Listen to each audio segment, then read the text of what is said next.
मिलत आदिवासी शुद्ध शुद्ध तेल, एते मिलत आदिवासी शुद्ध शुद्ध तेल, एते मिलत आदिवासी शुद्ध शुद्ध तेल। लक्ष्मी पार्लर में कहियो भरोसा न हटे, एते मिलत आदिवासी शुद्ध शुद्ध तेल, एते मिलत आदिवासी शुद्ध शुद्ध तेल, एते मिलत आदिवासी शुद्ध शुद्ध तेल, एते मिलत आदिवासी शुद्ध शुद्ध तेल।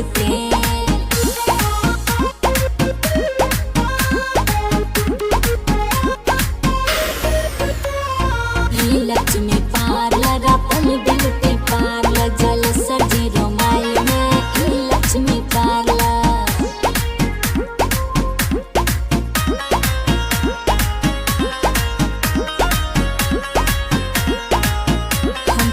जलेसर कर्नाटक में सुर छाने छी, जाके जंगल जंगल आदिवासी तेल आने छी। जलेसर कर्नाटक में सुर छाने छी, जाके जंगल जंगल आदिवासी तेल आने छी।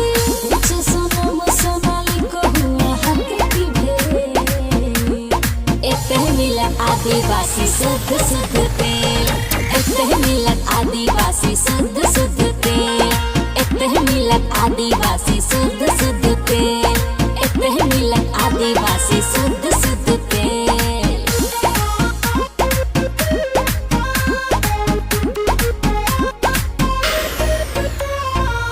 लक्ष्मी पार्लर अपन ब्यूटी पार्लर जलेसर 0 माइल में लक्ष्मी पार्लर।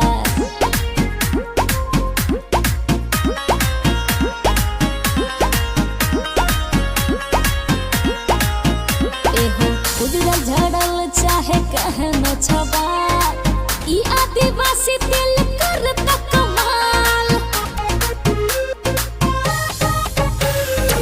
उजड़ल झड़ल चाहे कहनो छबा, ई आदिवासी तेल करता कमाल। दादा सोनम सोनाली के करत में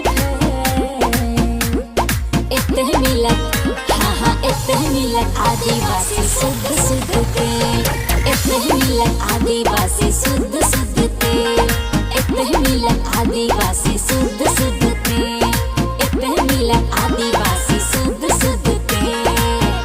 क्या आप भी बालों से परेशान हैं? बाल गिर रहा है या बाल काला करना है? तो एक बार संपर्क करें Lakshmi beauty parlour and nail studio, Jaleshwar 0 माइल। संपर्क 9897854542।